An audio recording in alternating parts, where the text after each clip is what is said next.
Hello there, Shadowsea here, and with another short tutorial this time about iron farms in 1.14.4 and up. Now, you might have seen a video about how to upgrade your old farms, the old famous Docom 77 design that you can still use up to 1.13, but stop working in 1.14.4. It didn't really stop working, it just slowed down so much that it was faster for you to go down and dig your iron from your mine.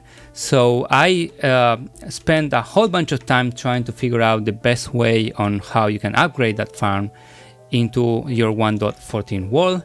But a lot of you probably are starting from scratch, and as I'm doing right now, I'm starting my new 1.14.4 world right here.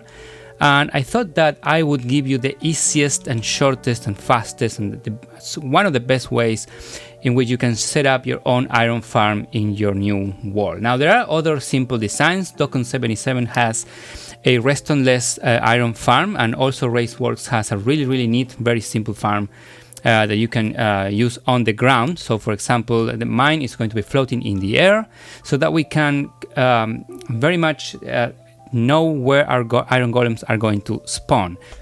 Alright, I changed my shirt because I was sweating so much trying to make this work. I've been there for like 4 hours trying to figure out why my iron farm was not working, recorded a full tutorial, and then I figured out one or two things that are not actually being said in the wiki. So now we're good to go, and I'm gonna start with this again and hopefully show you a very simple iron farm design that we can narrow down to just one platform. So we're going to pillar up. Now, before I start explaining how to make this, I just wanted to say I'm probably going to stream by the time you are seeing this video, so just check it out on Twitch. I stream on Twitch mostly on weekends, but I didn't do it on Saturday because I wanted to record this video. So if hopefully this video comes out on a Sunday around noon, that might be the time when I'm streaming. And if you want to know exactly when that is, you can follow me on Twitter, and I'm going to be, making tweeting about, my streams and stuff that I do on YouTube as well. I also have a survival series, very interesting, in the 1.14 world, which I will be updating to 1.15 once it comes out. Hopefully this farm will work on 1.15 as well. So what I'm doing here is I'm building a very small platform. At the beginning it's going to be a 3x2, but then what you need is the walls around it. So we do it like so. Actually, for make it more presentable, I am going to build it out of slabs. You can choose any material, any color combination, or just do it out of cobblestone. It doesn't matter. It's the mechanics that matter right now. So this is going to be the platform where we're gonna put our 3 villagers right here. I'm gonna put the beds facing this way. It's really important that the beds are facing the zombie that we're going to be using later on. And so on top of the bed, we're gonna put this workstation. Stone cutters do the job. I'm not sure if you can use another one, probably you can. But for now I'm gonna use this setup over here. So as you can see, stone cutters are at the foot of the beds. If you put a stone cutter right here, the village is not going to be able to sleep, at least in the 1.14.4 version and onwards. Alright, so after that I am going to be working on walls. You really don't need any of this, but I figure this is good for survival, where you need a little bit more structure for your farms to work on. You might not be used to just doing stuff hanging on the air. So I think, yeah, this is going to be okay. For the villagers, they need to be able to move inside of this box right here. And then on the second block, the downside of the second block, you are going to cover this up with half slabs, so that the villagers can actually see the zombie while sleeping and while standing up. Now, you might have seen a lot of ways in which you can handle villagers. I'm not going to show you again. You can look at my tutorials right there in the information bubble, the village filter and dispatcher. You can see right there in the distance I had my model over there so that I can go and check it out if I forget anything. So as I said, since I'm in creative right now, I'm just going to spawn villagers right here. Very good. And they're going to be picking up their jobs. Okay, now 3 of them are, yeah, now the 3 of them are, you know, whatever, stone cutters. And what I'm going to do now is I need torches, which I lost for some reason. Lit up the interior of this because maybe stuff can spawn, maybe not, I'm not sure. I'm not sure if a spider can spawn in these 2 blocks. Probably not, but you wanna mob proof it, you know, even for future versions. So now we have 3 villagers right there. They need to sleep and they need to be able to sleep, and we are going to make sure of that right now by setting the time say night right now, and they all go to sleep very well. Now if you're in survival, you're gonna have to wait, unfortunately, so I'm going to call the day again. Now these guys have all worked and slept in the past, I think it's 25,000 ticks they need or so. You only need 3 villagers. The wiki says 5, but you know, facts point otherwise. Now the next thing to do is to create your zombie mechanism. So I'm gonna go 4 blocks away, and then the 5th block is going to be my zombie trap. Now notice how I'm always putting a half slab in everything that I build right here, because I want to control where iron golems can spawn. They're going to spawn in a region of 16 by 16 by 6 tall, so you have to have that into account. Now I'm gonna go 1, 2, 3, 4 right here in half slabs and put a piston, regular piston facing up. There you go. And then remove these blocks, fix that. And then here I'm gonna go 1, 2, 3, also 4, needs to be a half slab, and put a ceiling right here because we don't want our zombie to die. Now spawn a zombie. Again, you can put zombies in here with minecarts and stuff, as my other tutorials show with the villagers. Now we need to name tap this guy. So we're gonna set up an anvil right here and put, you know, set up some. Oh, I already have one actually, but you know, you can do your own tag right there. I'm gonna name my zombie Carlos. There you go, Carlos. Very nice. Yeah, you're like a lot of guys in my neighborhood. Very well.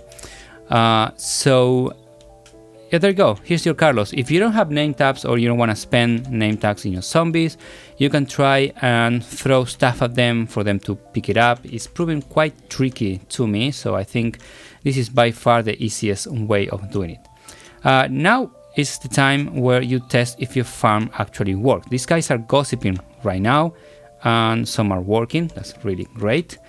What I'm gonna do right here is to start setting up the actual redstone mechanism for this.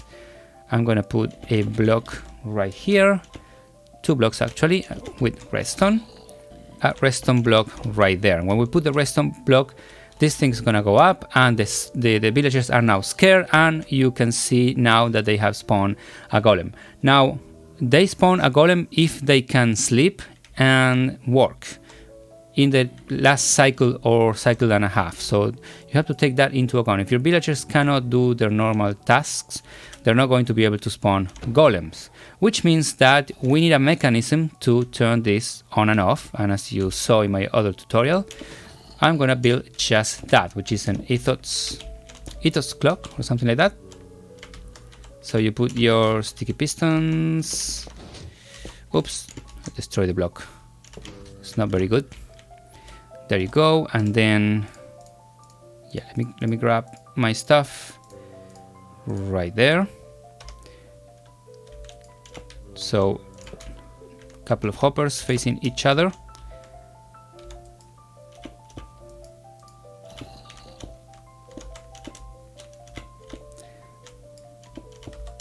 There you go. Comparator, and dust.